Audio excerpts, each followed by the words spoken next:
نحمدہ نصلی علی رسول الکریم اما بعد اعوذ باللہ من الشیطان الرجیم بسم اللہ الرحمن الرحیم۔ جیسا کہ آپ سب کو پتہ ہے کہ ابھی حالیہ گورنمنٹ کے فیصلے میں جو ہے اس کا میں ابھی پڑھ رہا تھا، تو اس کے اندر جو ہے وہ یہ بتایا گیا ہے کہ 10% جو ہے وہ جنرل سیل ٹیکس جو ہے وہ عوام سے ود ہولڈنگ ٹیکس جو ہے وہ عوام سے لیا جائے گا آن شادی ہال کی بکنگ کے اوپر۔ تو یہاں پہ میرا جو تمام اس وقت حکومت میں جو لوگ بیٹھے ہیں ان سے میرا ایک بڑا چھوٹا اور معصومانہ سوال ہے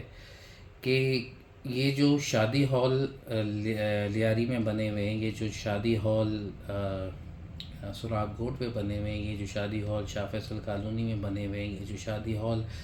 جو ہے وہ رفاع ہم سوسائٹی میں بنے ہوئے ہیں، یہ جو شادی ہال دوسرے تمام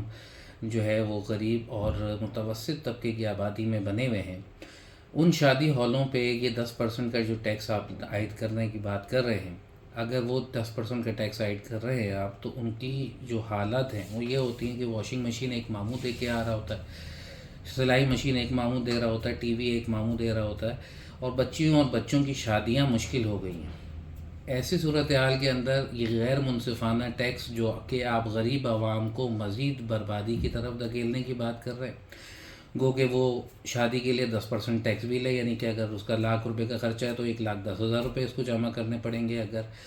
وہ شخص جو ہے وہ اپنی بجلی کے بل، گیس کے بل اور ان تمام پریشانیوں سے اور ٹرانسپورٹیشن کے خرچے سے ہی باہر نہیں ہے،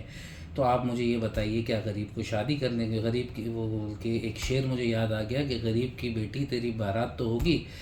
تو یہ ایک شاعر نے ایک شعر بولا، تو آپ اس سے کیا وہ بارات والا حق بھی لینا چاہتے ہیں؟ بات یہ ہے کہ اگر آپ کو ٹیکس لگانا ہی ہے تو آپ لگائیں، بڑے بڑے شادی ہالوں کے اندر، کلبوں کے اندر،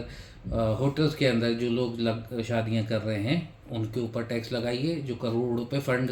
شادی پہ خرچ کرتے ہیں ان پہ لگائیے، مگر اس غریب عوام کو پہ یہ ٹیکس نہ عائد کیا جائے۔ یہ میری آپ سے اپیل ہے۔ پاکستان زندہ باد۔